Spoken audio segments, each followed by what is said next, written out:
거실 소파 및 어둑한 그늘 속에서 오직 반짝이는 두 눈만이 밖을 향해 떨리고 있습니다. 현관문 너머 익숙한 발소리조차 이 작은 존재에게는 공포의 대상이 되어버린 거죠. 보호자의 발걸음이 다가올 때마다 강아지의 내 다리는 마룻바닥을 붙잡은 채 미세하게 떨립니다. 2025년 대한민국 4가구 중 1가구 이상이 반려동물과 살아가지만 그 속에서 벌어지는 고통의 순간들은 여전히 쉬쉬대고 있습니다. 불과 몇 년 전 핀란드의 한 대규모 연구는 조사 대상 반려견만 3천여 마리 가운데 무려 70% 이상이 문제 행동을 보인다는 충격적인 결과를 발표했습니다. 여기서 말하는 문제 행동의 가장 큰 축은 바로 불안과 공포, 당신의 강아지가 느끼는 바로 그 감정입니다. 그런데 이렇게 떠는 모습이 정말 그냥 소심한 성격 때문일까요?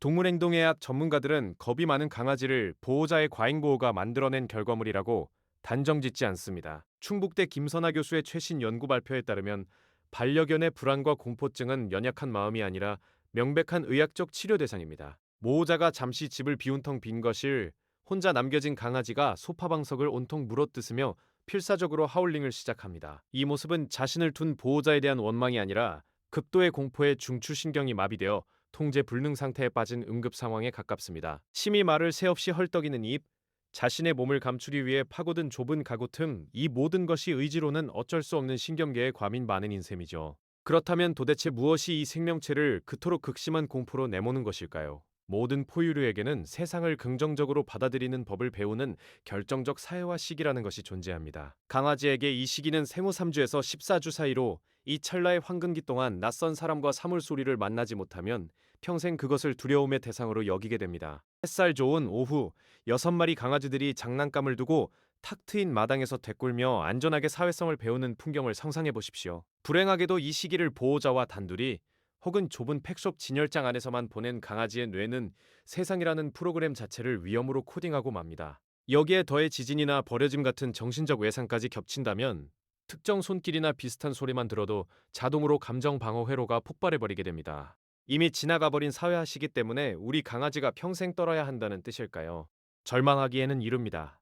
겁에 질린 마음을 치유하려면 우리가 먼저 강아지의 언어를 배워야만 하기 때문입니다. 동물병원 차가운 대기실 의자 밑에서 귀를 뒤로 바짝 젖히고 하품을 연발하는 강아지, 이것은 단순한 졸음이 아닌 가장 강력한 불안 신호입니다. 아무도 모르게 입술을 재빨리 핥거나 고개를 돌려 시선을 회피하는 작은 움직임 하나까지도 모두 지금 불편하다는 의사표현이죠. 하지만 이런 카밍 시그널이 무시되고 스트레스가 누적되면 몸을 바닥에 납작 붙인 채 소변을 지리거나 심한 경우 구토에까지 이를 수 있습니다.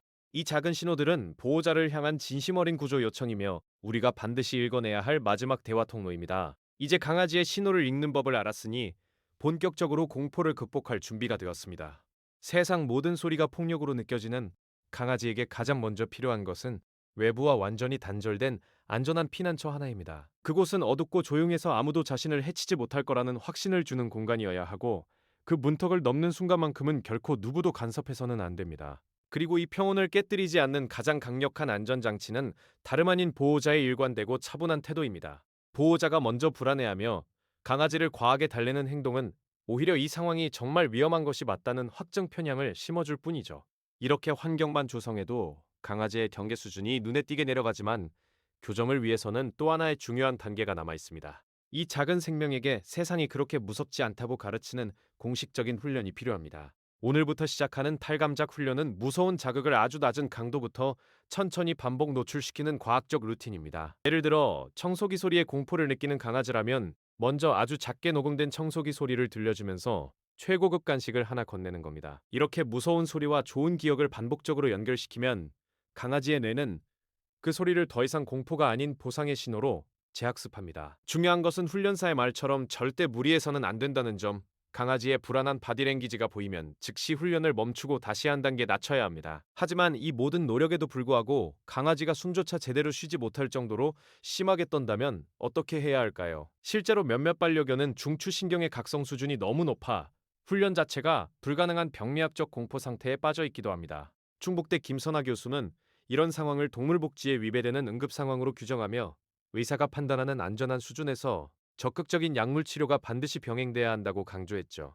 공포 반응을 억제하는 약물은 단순히 개를 재우는 것이 아니라 과부하가 걸린 뇌를 재부팅하여 학습의 기회를 만들어주는 중요한 치료 도구입니다. 물론 약만 먹인다고 모든 것이 해결되는 것은 결코 아니며 반드시 근본적인 통증 여부까지 감별 진단하는 수의사의 철저한 검사가 동반되어야만 합니다. 그렇다면 이제 정말 깊은 트라우마로 마음의 벽을 쌓은 구조견들의 실제 극복 여정을 따라가 볼까요? 2년 전 심한 학대를 받고 구조된 믹스견 루피. 이 아이는 사람의 손만 보면 본능적으로 몸을 숨기고 낮게 으르렁거렸습니다. 전문 훈련사는 이 아이에게 손을 내미는 대신 가장 중립적인 물건인 간식 봉지부터 손에 쥐어주며 감정의 재설정을 시작했습니다.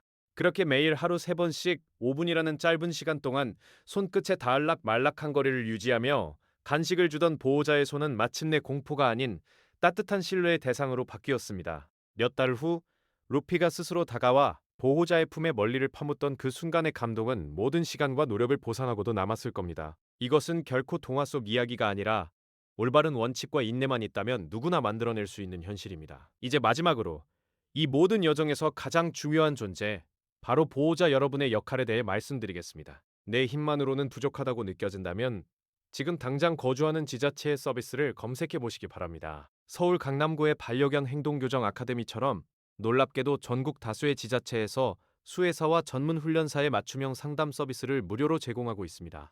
혼자서 끙끙 앓지 마시고 과학적 지식을 갖춘 전문가의 손을 과감히 잡는 것이 오히려 강아지의 고통을 앞당겨 끝내는 현명한 지름길이죠. 지금까지 긴 여정을 함께 해주셨습니다. 결국 강아지의 두려움을 없애는 가장 큰 힘은 무엇일까요? 떨고 있는 강아지를 바라보는 보호자의 눈빛에는 안타까움과 미안함, 그리고 깊은 사랑이 교차합니다.